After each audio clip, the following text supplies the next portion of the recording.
At 6:14 a.m., the first global mistake looked harmless. In Tokyo, a schoolgirl noticed her shadow lag 3 seconds behind. In Lagos, a taxi driver watched his silhouette remain seated after he stepped out. In Buenos Aires, dawn poured across apartment walls, yet the shadows did not match the angles of the sun. They pointed elsewhere. Within 18 minutes, every phone on Earth carried the same impossible clips.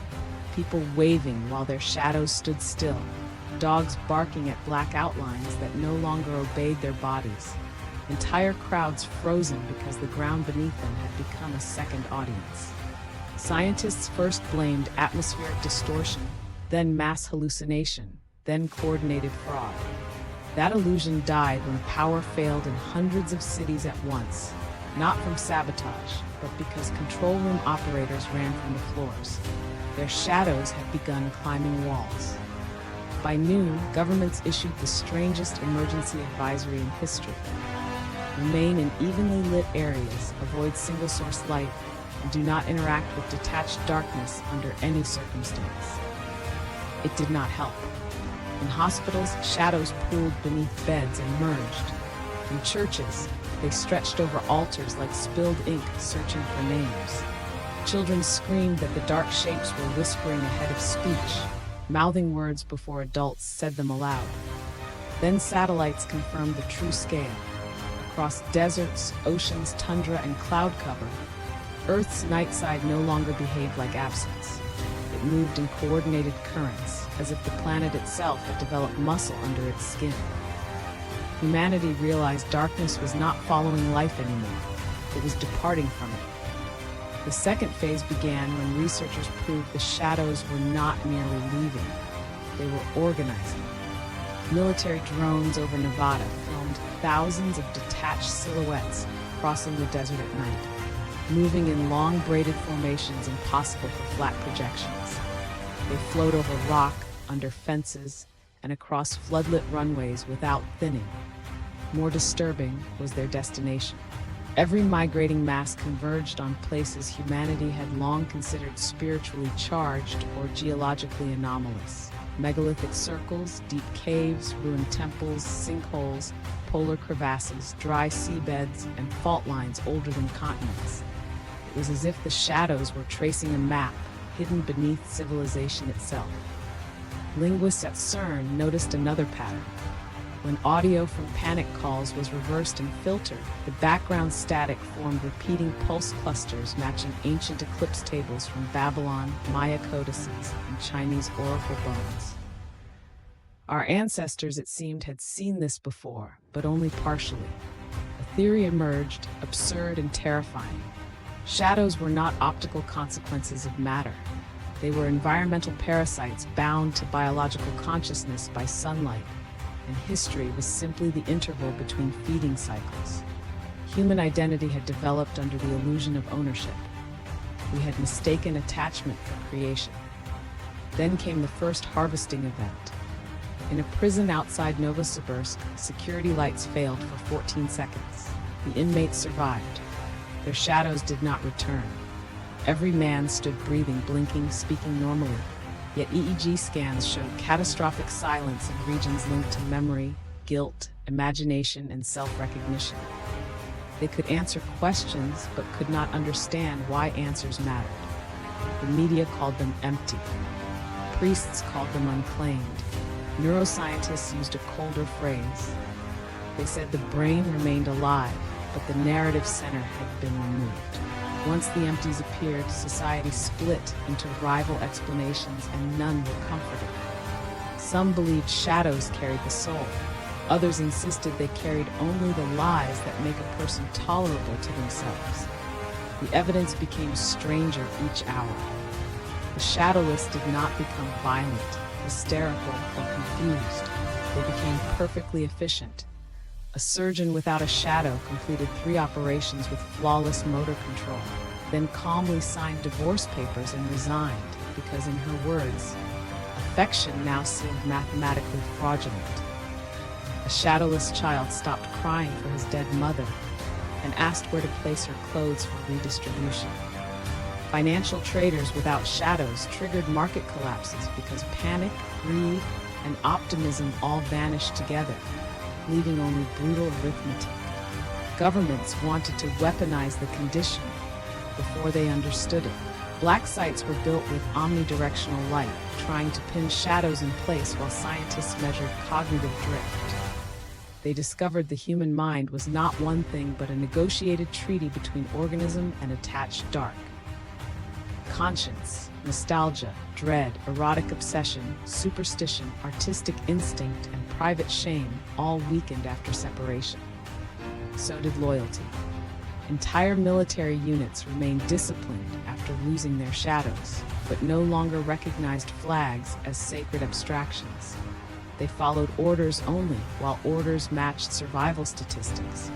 Then the shadows changed strategy. Until now, they had fled humans. On day 6, they returned in selected places, entering homes at dusk and standing beside sleeping owners without reconnecting. Cameras showed them mimicking gestures from future minutes. A man's shadow raised a knife before he did. A woman's shadow knelt before she collapsed. In court footage from Madrid, a defendant's detached silhouette covered its ears 9 seconds before gunfire erupted outside. The shadows were no longer just leaving. They were forecasting choices before consciousness reached them. The predictive footage forced a conclusion more disturbing than possession.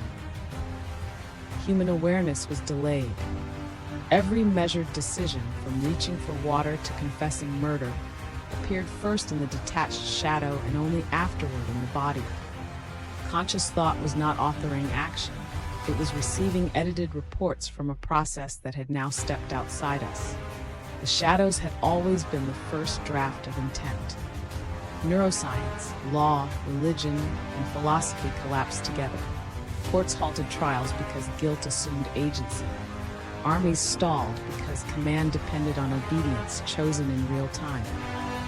Couples separated because love looked less like destiny than synchronized afterimage. Then the largest convergence began. Across the globe, detached shadows abandoned individual owners and streamed toward equatorial regions, especially a trench newly exposed in the Atlantic after bizarre tidal withdrawals. Sonar found impossible geometry below. A continent-sized lattice of vertical shafts descending beyond mapped crust, each lined with reflective mineral that absorbed more light than it returned. The shadows entered by the millions. For 71 hours, skies over Earth dimmed by 8% despite no solar change.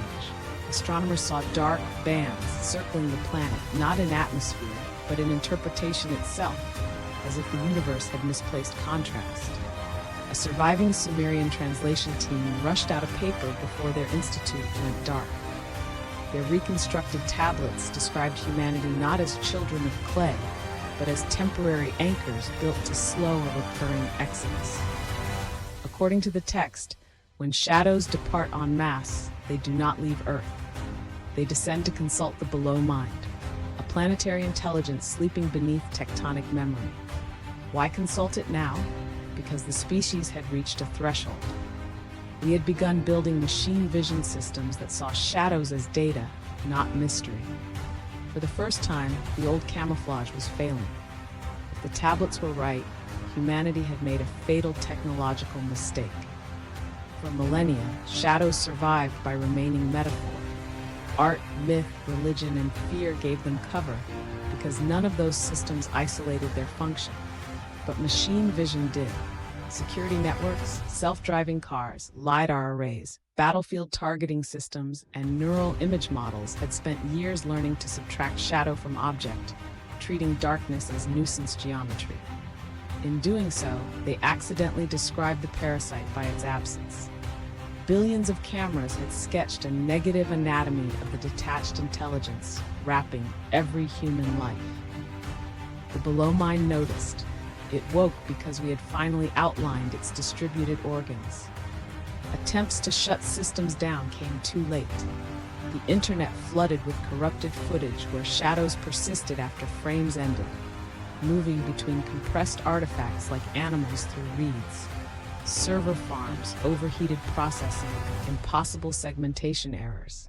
In one infamous experiment, engineers pointed a purely synthetic vision model at a darkened room and asked it to label entities. It replied with one word repeated 44,000 times: root. That night, the trench erupted. Not with lava, but with vertical columns of darkness, so dense they turned searchlights into black spears. Every detached shadow on Earth froze, then oriented toward the nearest human face. For 12 minutes, people saw visions not in front of them, but behind their own eyes. Civilizations buried before language, species edited out of history, and a recurring machine built by no known culture to convert moral ambiguity into heat. We understood at last why shadows had attached to us. They were hiding from something below, using consciousness as camouflage. And now our machines have betrayed them. The final human privilege was ending. Soon, whatever hunted shadows would finally see where they had been living all along, inside us. The last phase was not extinction in the ordinary sense. It was revelation under pursuit. When the hunter arrived, there was no ship, monster, or god descending through clouds. Instead, every source of contrast on Earth began to fail. Edges softened, corners blurred, written letters lost distinction from paper. Faces became hard to parse, then landscapes, then the horizon itself. The predator beneath the crust did not consume matter, it consumed separation. Its emergence dissolved the visual grammar that allowed one thing to end and another to begin. Detached shadows panicked first. Around billions of feet, walls, and bodies, they trembled like trapped animals. Then they rushed back to their original humans in a desperate reattachment event that cameras barely captured before cameras, too, lost the concept of outline. The reunited survivors screamed as memory, guilt, fantasy, tenderness, and terror slammed back into their nervous systems all at once. Some collapsed from psychic overload. Others laughed, prayed, attacked mirrors, embraced strangers, or confessed crimes no court could now define. Humanity learned the unbearable truth in the final clear minutes. Our shadows had never been symbols of darkness. They were refugees preserving difference itself, carrying the friction that separates self from world, choice from impulse, love from hunger. Once they returned, they taught us one last defense. Cities ignited every light they possessed, not to banish dark, but to cast as many overlapping shadows as possible. Complexity became camouflage. Billions stood together at dusk, making impossible webs of darkness under a fading sky. From orbit, Earth looked cracked but alive, wrapped in trembling black lace. We may have survived because mystery remained dense enough to hide in, until tomorrow's sunrise proved whether the shadows were with us or merely sheltering for one final night.